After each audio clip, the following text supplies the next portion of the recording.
So the title of today's talk, I think when I told Unya what it was, she misunderstood what I said. And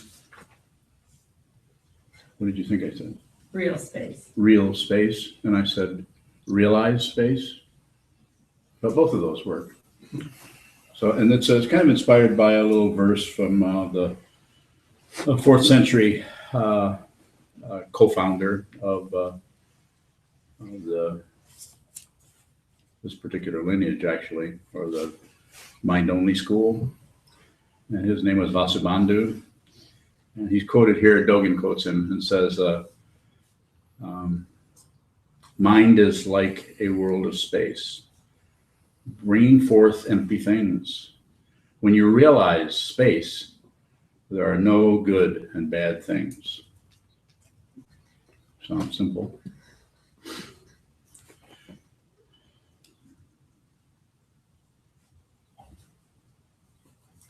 Realizing space isn't just the concept of space or the concept of emptiness, but rather is to, the beginning part would be to see the space in which anything arises.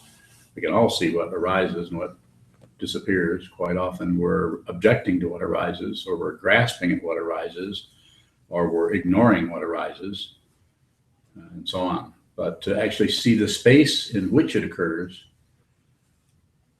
is the beginning of training the mind, and the beginning of seeing the way in which each of us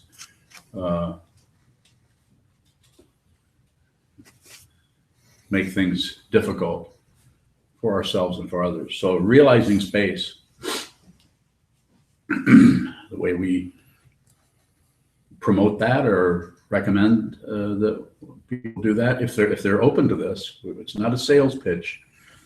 It's rather, this is how this looks. If you're ready for this, you won't need to be talked into anything. If you need to be talked into something, this is just general merchandising mentality. It's okay if you're looking for another cell phone, or if you want to buy another car, perhaps. But you might think back and see, have you run into someone who seems to be more spacious? And they're in sales, perhaps, but something about them, they're more open to what's happening with you rather than try to push something down your throat. So this is space. Space to ego or self-centeredness is uncomfortable. So that's why most of the world is not doing that. And they'll even justify it with, well, who would I do that for? That's ridiculous. I'm not going to sit and look at a wall, turn into a vegetable. Yak, yak, yak, yak. I have no idea. You have no idea what anything is unless you try it or check it out or see if what it actually is for yourself. This doesn't mean that you would have to go and do everything there is in the world, but the things that show up in front of you should be looked into with a sense of openness, space, and a sense of accommodation, space, and a sense of no judgment, space, and a sense of doubt, space. Quite often we think of doubt as don't want any doubts about that. I would say, good. Have doubts. Have doubts until you don't.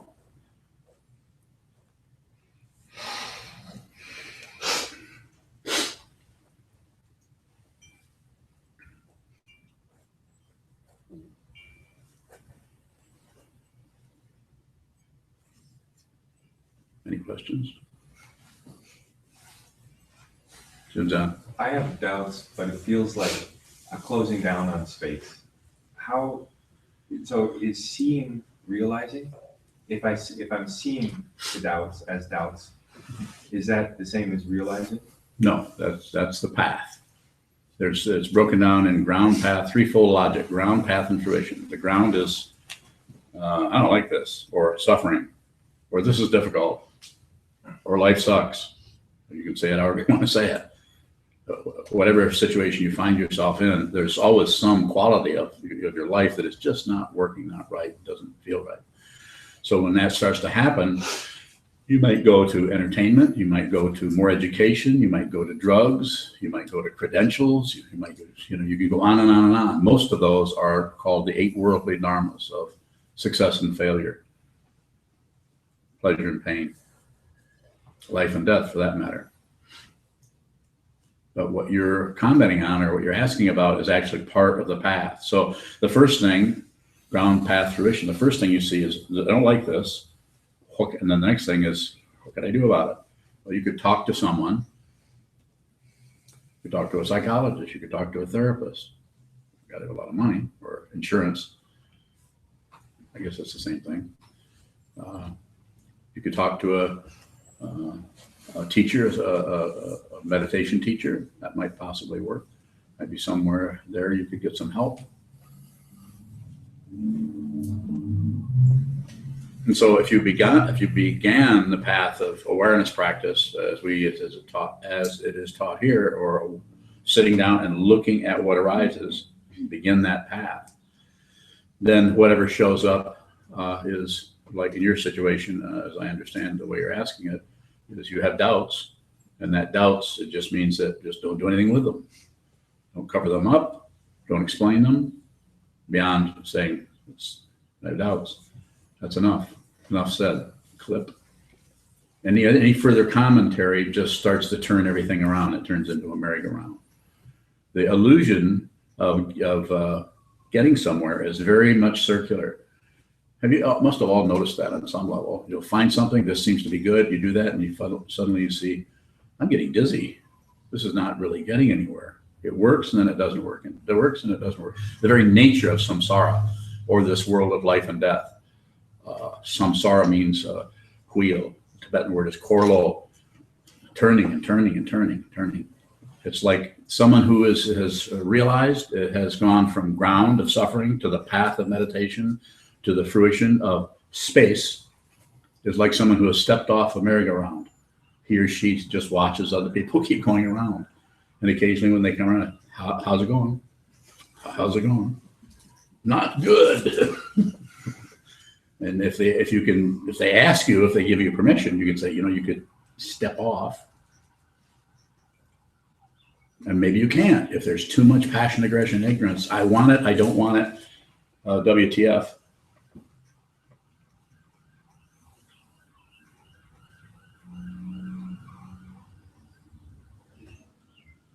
Then you may not be able to, you may have to go round several times. Every time could be a lifetime. Round, I'm back again, I'm back again, I'm back again. And then if you run into someone like me, just like I ran into someone like me, who is also like them, who is also like the Buddha, then you hear that, you hear this, there's something about this that is true. I need to investigate this. I need to look at this. I need to check this out. I need to stop fighting with my negativity, with my emotions. I just need to stop going to war with things. How in the hell do I do that? It's circular. The reason you can't do with a capital O, it's not that funny. The reason you can't do that is because you're dealing with your concept of it rather than what it actually is. It's like chewing on a recipe and saying, just doesn't taste good. It says chocolate cake. It's not working. Of course, that's a silly example and is way far away from the actuality. On the other hand, it works as a pointer to show you that what you need to do is actually eat the cake. And how do you eat the cake? If you're listening to me, if you came in this room, then you give me permission to tell you, sit down, look at your mind. That's the path. It may have all kinds of different aspects to it. You may go into the concepts behind it, the Four Noble Truths, the Eightfold Path, the 12 links in the chain of existence, the 3 realms, the 6 realms, yak. I'm not mocking that. Well, I guess I am. But I'm just saying that I don't know what you need there. But I present, as a teacher, I present as many different paths as I can and still emphasize this particular path. So if you came to me and we might interact and I might find that you need to do a creation completion, you need to actually sit down and create images and dissolve them. Another person just needs to look at the images in their own mind and dissolve those. And when I say dissolve, I'm not saying do anything. I'm saying watch them and see that they can't last. The only thing that lasts are things that we meddle with, fool around with, adjust, so on. So back to your question, which was what? That I have doubts, but it feels like the doubt is more of a closing down on space. Yes. And so then I asked about seeing doubts, and is seeing the same as realizing? From what you said in the beginning, you just have to see it. So I'm just wondering if there's any realization in seeing. Well, there's realization right here. You're actually realizing it now. You just don't, you don't recognize it. You don't see that you see it. You already see it. That's why once you follow the path and come to the end of the path and you realize that you didn't even need to do that. You always knew that. Your wisdom has always been yours. We just covered up layer after layer, lifetime after lifetime, confusion, frustration, warfare.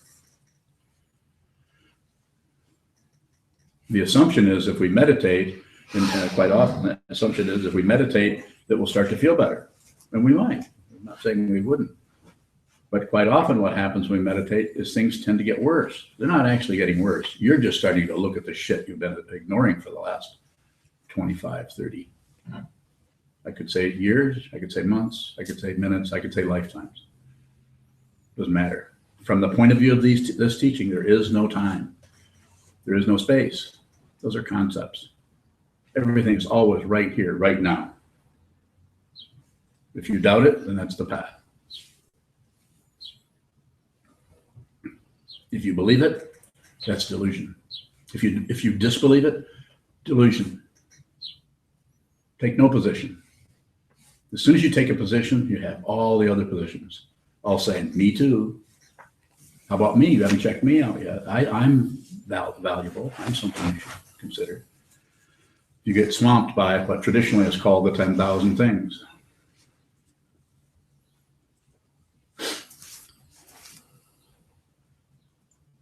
Basically, my job is just to badger you into stop making things up. Or if you're not making things up, then to badger you into making things up. It's just a mirror. I have no idea. If I had any idea what I was doing here, if I knew what I was actually doing here, this would be delusion. But since I have no idea what I'm doing here, and you appear, then I know. You show me. If you come and talk to me personally, I can see your mind, and not because I'm a mind reader, a radar. I don't know what you're thinking about. You might be thinking I have bad breath. I won't know that. Unless you hold your nose.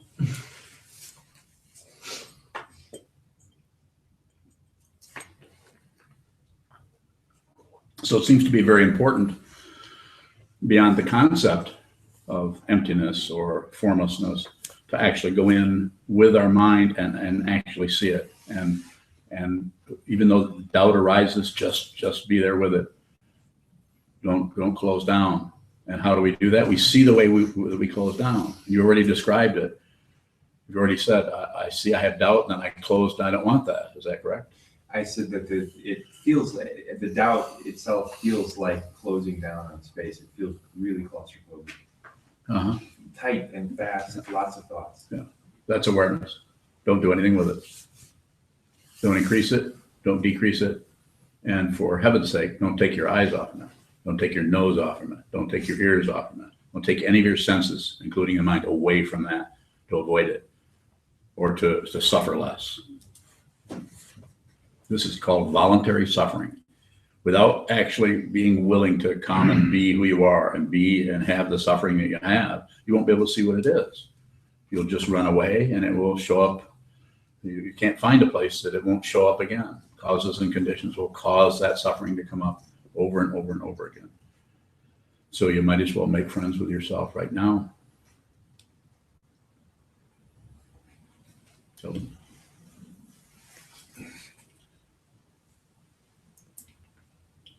I think you were saying that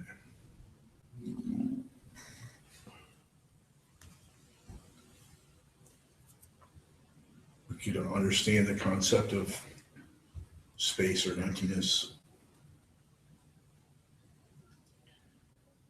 and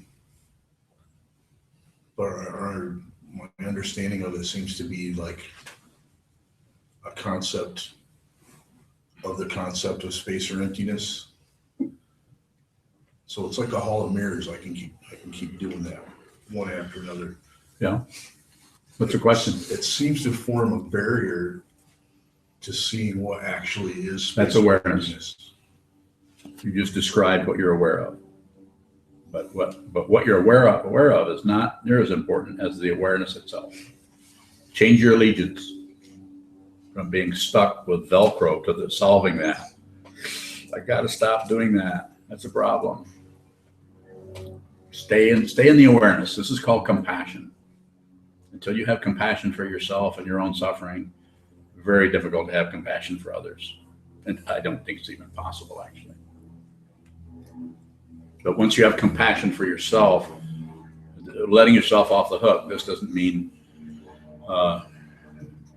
ignore what's going on. It means look at it very clearly, but don't go to war with it. Don't do anything with it. Don't do anything at all. Just watch it. Not easy to do, because it keeps our discursive mind will keep saying, well, you can't just do. You can't, there must be some solution to this. And the Buddha, 2,500 years ago, gave us the solution. Life is suffering. The cause is wanting not to suffer, wanting things to be different than they are. And the goal is to stop that. And the path to that is, the simple word is awareness practice. Be aware, meditation. The technical words are Shila, Samadhi, and Prajna, or Shila, or discipline. In other words, find a time during the day, 7 o'clock every morning, sit down for an hour, watch your mind. You don't have to join the Buddha club. If you have to formally become a Buddhist, you won't be able to help it. If you can avoid it, do something else. But don't avoid training your mind, because you're going to be back. This is the time. If you're in here listening to this, you're ready to hear this, or you wouldn't be here. Karma works that way. You might hear this right now, and you might not meditate for another 20 years. And then I think I should do that with that. What was that guy's name? Sokuzan? I think I should do what he said. What the hell did he say? And what am I saying? All I'm saying is find out who you are. Sit down, watch your mind come and go and make stuff up. And that's what you're doing. What I'm hearing you say is you're aware of how that happens. But if you go to war with it or fight with it, then you stop looking at it. You start going to war with what? The concept of that. And concepts fight back because they're not real. Or you should say, well, if they're not real, how can they fight back? I mean, let me help you. I wasn't thinking that. No, you weren't? I was. I was thinking, can you just keep making up more concepts and observing that? Yeah, you can. Build concepts onto the concepts. Just the only recommendation is just observe it. And then you, in your particular situation, the particular chemistry that you bring, your karma, to any life situation, will adjust itself. It won't be able to continue to spin around like that if you're seeing passion, aggression, and ignorance. If you're seeing the grasping, the rejecting, and the shutting down. If you're seeing yourself do that, the fuel that it takes, if you've heard me say this 100 times if I've said it once, the fuel that it takes to do that is what delusion. It's delusion. It's ignoring it, or fighting with it, or accepting with it. It's like accepting it. You don't have to accept it either. As soon as you accept it, don't accept it.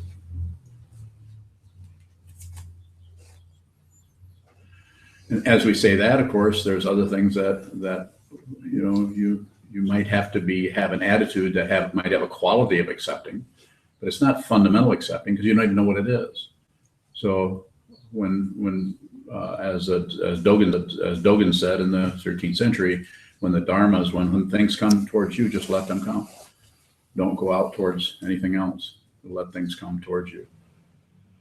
And that's the same thing when you're aware of that, just let that be what it is. Don't fight with that. More? Now, the problem there seems to be the ignoring of the ignoring. Yeah. That's pretty good awareness. It's not a compliment. Yeah. How do you, I rarely compliment anyone. yeah. How do you realize that you're ignoring the ignoring? You're the one who brought it up. So there's some awareness there about that. I mean, it may not be complete, or you wouldn't even be in this room asking me. You'd be out not doing that. Be in Sturgis at a motorcycle rally.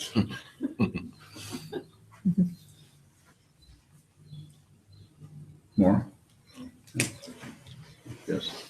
Question from Shane and then from Gyokudo. Yes. Shane out in California. Mhm. He asks, can one cultivate openness with doubt? I think there's a quality of cultivating that comes from just being insistent about seeing your mind, and the way you can do that, the way it's come down to us through the centuries, is hold very still, have your senses open, and watch, and do a lot of it. And so that's a sense of cultivating openness. If you're moving, if your body is moving, the body and mind are not separate. They just look separated, but they're not that separate. So if the body is moving at all, like my hands are moving, because I'm talking, so and I'm part Italian, aren't I? Yes. Isn't cultivating the same thing as going? I don't know. Well, if you have a couple of mules and you have a cultivator and there are rows of corn, then you're going, but you're coming back. You're going and you're coming back. Is that what you meant? And then you try to stay between the rows so you don't dig up the corn. I was wondering. I can talk about that because I've done it. Yeah, but when you say you're going to cultivate something, Yes. but isn't space always space? It's not something that we create. You don't create space. Right. No, don't say that too quick. I was agreeing with you. You can't agree with what you haven't understood. And if you understood, you wouldn't have a question. Well, my question was about cultivating. Okay, what's the question? You don't cultivate. Can you cultivate space? That's the question. No. You can cultivate thinking and worry and speculation. What should I do next? Part of me wants to do this, and a part of me wants to do that. That's cultivating neurosis. As soon as you say a part of me, that's cultivating confusion. Don't do it. Jason. I have a question based on something Mason said yesterday, Yes. and I'm wondering how much of a conceptual understanding, the way it looks to you, do you need to have of space or emptiness in order to actually realize space or emptiness? That's very good. It's very different for each person. Now, for him, they're talking about my son who went through a shuso ceremony here yesterday. For him, that seems to be very important for him to do that. So therefore, he's usually when you do something, you think everybody should do it. So he just is saying he's just responding out of his understanding. Anytime anybody opens their mouth, if you're clear, you can see where they're at. You can't hardly help but express yourself. So that's what he was doing there. So I would say it would depend on everything is dependently arisen, even the working with karma, relationships, confusion. Someone may need to go through a lot of. I apparently did because that's what I did. I've done millions of mantras, but I don't teach that to others because I don't think everyone has to do that. I had to do it, but I'm a particularly is that right? Difficult case. You guys are kind of confused. I was really confused, so I had to really do a lot of mantras. So you don't have to. But you do have to sit and look at the mind, because that's a mantra too. Over and over again, the thoughts arise and fall, arise and fall, arise and fall, arise and fall. Just observe. Yeah. About that? Yes, sir. What was the mechanism that was at work there with all those mantras? Or was there Repetition. repetition? Why was repetition necessary? Because I was, at the time I started doing that, was very much wound up in a knot about who I was and what my life was and what was going on, what was true, what wasn't true. So it was like, it's the only way I could get off that wheel is to do that, is to create my own wheel. Because I couldn't see the big wheel, so I had to create it and watch my mind do it. And then it's like, well, yeah. But you don't even say, well, yeah, because that would be more wheels. So it's a very interesting area, but I think it's a very personal, and a lot has to do with the teacher you meet, whoever he or she is. Their reading of you may be different than, say, the lineage in which they're connected with. So I think it's quite variable. Something that's not seen or not talked about too much. Yes. Gyokudo from Minneapolis. Yes, Gyokudo. She asks, I have doubts, then remember Jukai and just stop thinking about the doubts. Is that ignoring? No, it's awareness. I mean, it doesn't mean that it's going to show up that way for everyone. Yes, sir. How do you cultivate more bodhicitta?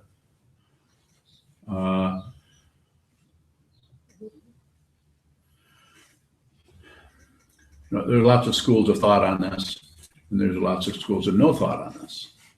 And I don't subscribe to any of them. What I subscribe to is what I see in front of me. And what I see in this situation right here is stop going to war. I don't care how big the demon is. I don't care how big the presentation of wrong or needs correcting, whether it's in you or it's in someone else. Do not fight with anything. In your particular case, it's going to take a fundamental surrender that isn't even about surrendering, because ego would love to surrender, because then it would get credit, right? It was really hard for you and me, you guys, but I just surrendered. No, life is great. I just surrendered. You should do it too. That'll be $50.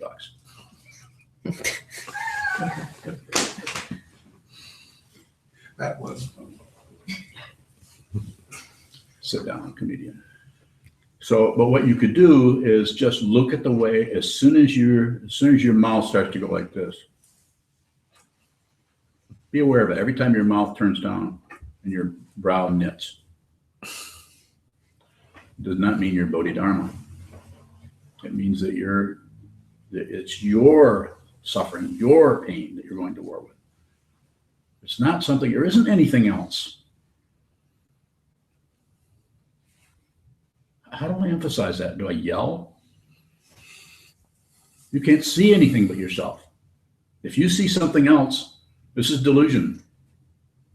This is called non-duality. There isn't anything but you, anywhere, forever, which is a long time. So don't go to war. You're not going to be able to solve it. Can't do it. It's difficult for me as a teacher to see people continually fight with the very thing that is their own demon, their own invention. It's difficult. More? Yes. How can you stop going to war without doing anything?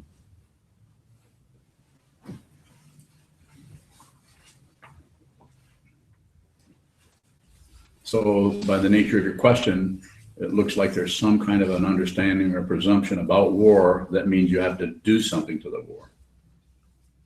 That the war is something that needs to have something done to it. Is that how I'm understanding this?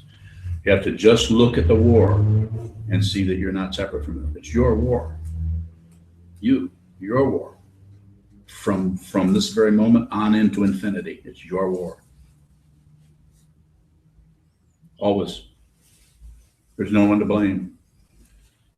karmas are without blame. This is just a traditional Buddhist teaching. You can't find a culprit anywhere.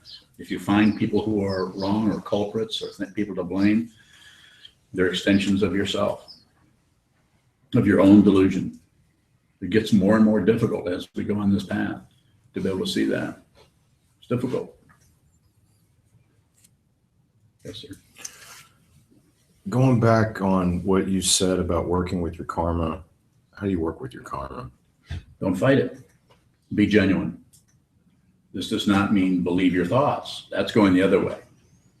That's actually believing your thoughts and thinking you have control of things and you can squirm out of stuff. Maybe if I'm really quiet, no one will see. As Suzuki Roshi said that back in the 60s, if someone is watching you, you can hide from them. But if no one is watching you, you can't hide from yourself. So if no one's watching you, but that has to be realized that there isn't anyone to watch you. It's called, or I'm going to call it, I don't know what it's called, but I'm going to call it, it's a transcendental self-consciousness. It's like you're super conscious of the self-centeredness that's going on. More?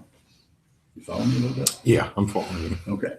You know, the thing it takes a whole lot of holding the body very still and allowing that to percolate, allowing that to be a way of cultivating. I don't like that word particularly because it sounds like you're, weeding and hoeing and so on. Not going to work. All those weeds are, from the point of view of mind training, are illusory. So hoeing illusory weeds is just going to give you illusory no weeds, which is probably the worst kind of weed.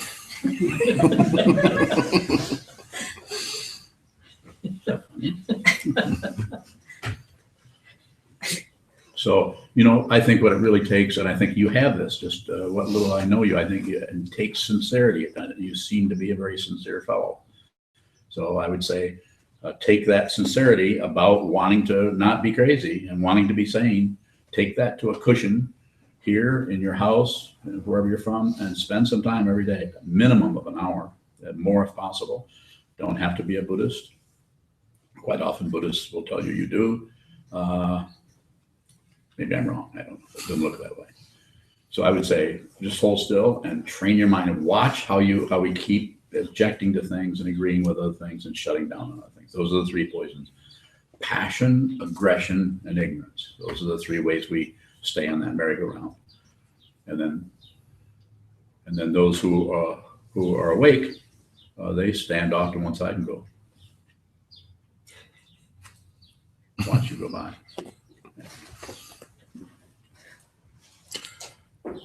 Just one more. When you're feeling emotions and thoughts very intensely, Yes, and that's hard to deal with. no kidding. It is. You just sit, and You you might just not look sit. at them. You might not sit then. You might just, sit on your step stool or on your back porch and just hang your head and think, this sucks. Yeah. You might do that. But then sometime during that day, no matter how you feel, no matter if you feel that way or if you feel wonderful, if you feel neutral, if you feel like, I'm starting to feel better, but don't do anything about that feeling at that time necessarily, other than just feel it. Just feel it. Just feels like shit. It's okay. Just feel that way. But then at some point during the 24 hours, spend some time sitting down, sit on a cushion, sit on a chair, hold still. You can put your hands like this. You can put them like this. Wherever you put them, leave them there. No fiddling. No thumb twiddling. This is not a mudra. I do that.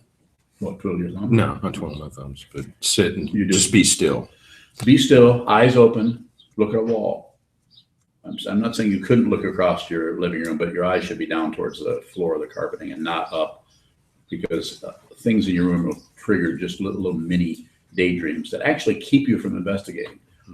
It's like a detective goes into a crime scene and goes in and starts getting preoccupied with the furniture. Yeah. I really like that. Isn't that French provincial? I have to tell my wife husband about that. And then they forget the corpse laying on the floor. And even the dog is probably going, investigate. So what you're doing is you're just bringing yourself back to square one. Every day you just, no matter how you feel, how crappy, do nothing with it. Don't explain it to yourself. Don't blame yourself. Don't blame anyone else. Do no blaming. Blaming is a waste of time. All it does is it gives you it's a temporary palliative to help you reduce suffering a little bit. But it's coming back. And it may come back to in such strength that you'll start to actually make it worse by taking it out on someone. And then that backs it up. It's painful to see that, especially to look back over, I have a lot more lifetime to look back over than you do. But it's difficult to look back at situations that you could have just been there, whether you could have just looked at it and not started doing that. So sit still a lot. Yes. It's time to do something else. What are we going to do? Oh, Dedicate the minute. Okay.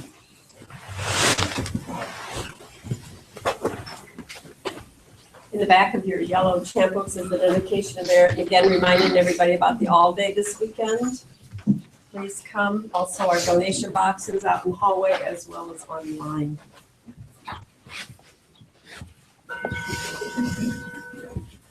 May the miracles penetrate into all places so that we and every sentient being together can realize the Buddha's way. Ji-o-san,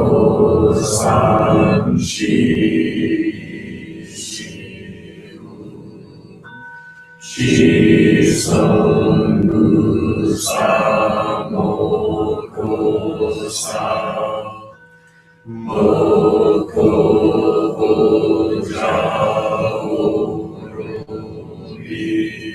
The 10 directions, the 3 worlds, all Buddhas, all venerable ones, Bodhisattvas, Mahasattvas, the great Prajna Paramita,